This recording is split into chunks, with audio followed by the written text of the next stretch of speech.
Génération désenchantée, c'est un ouvrage collectif qui rassemble des chercheurs de Pacte, de l'INJEP et du Centre Émile Durkheim, et dont le but est d'essayer de faire un point sur le rapport des jeunes à la démocratie.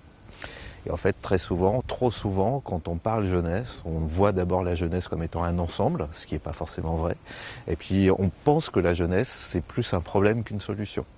Et donc, très souvent, on les analyse ou on les perçoit comme étant éventuellement abstentionnistes, pas forcément pleinement intégrés dans leur rôle de citoyen, voire même récemment on a vu émerger un certain nombre de travaux qui parlaient de déconsolidation démocratique, donc ils voyaient les jeunes comme étant éventuellement de moins en moins attirés par les valeurs de la démocratie. Et ce qu'on trouve collectivement, c'est que les choses sont quand même beaucoup plus compliquées qu'ils n'y paraissent. D'abord, ces jeunes sont dans un premier temps pas si différents des générations qui les ont précédés. En fait, ce dont on s'est rendu compte, c'est que très souvent, en fait, c'est les baby-boomers qui se distinguent aujourd'hui du reste des citoyens. Ils sont plus intéressés par la politique, ils sont plus déférents, ils ont plus confiance dans les responsables politiques, mais ils veulent aussi une démocratie bien ordonnée, bien verticale. Plus on rajeunit, enfin plus on est né récemment, moins cette démocratie verticale, elle nous convient. C'est-à-dire qu'aujourd'hui, on ne peut pas dire qu'effectivement les jeunes votent, ça leur plaît pas, ou alors plaît peu, ou en tout cas quand ils votent, c'est de manière très intermittente, quand il y a vraiment de l'enjeu, quand il y a une présidentielle.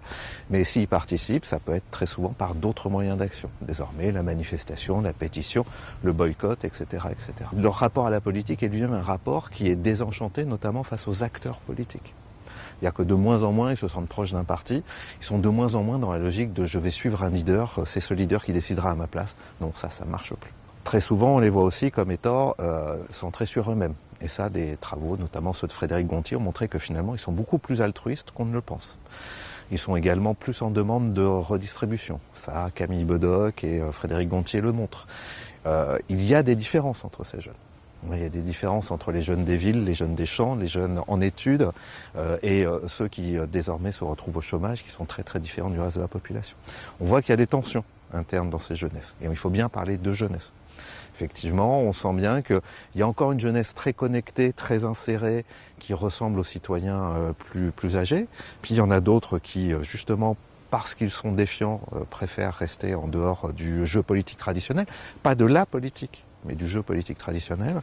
Et puis il y a enfin des jeunes dont on se rend compte que du coup ils ne votent plus, ils ne participent plus, ils n'ont pas confiance. Et cela, c'est effectivement un vrai enjeu. Parce que ce sont ceux qui sont le plus touchés par les questions d'inégalité sociale, d'inégalité territoriale. Et donc c'est ceux qu'il faudrait raccrocher à la société. Et ça, c'est un vrai enjeu pour l'avenir, et notamment pour les responsables politiques. Il faut réussir à réarrimer cette partie de la jeunesse qui, sinon, effectivement, se retrouve dans des situations extrêmement graves.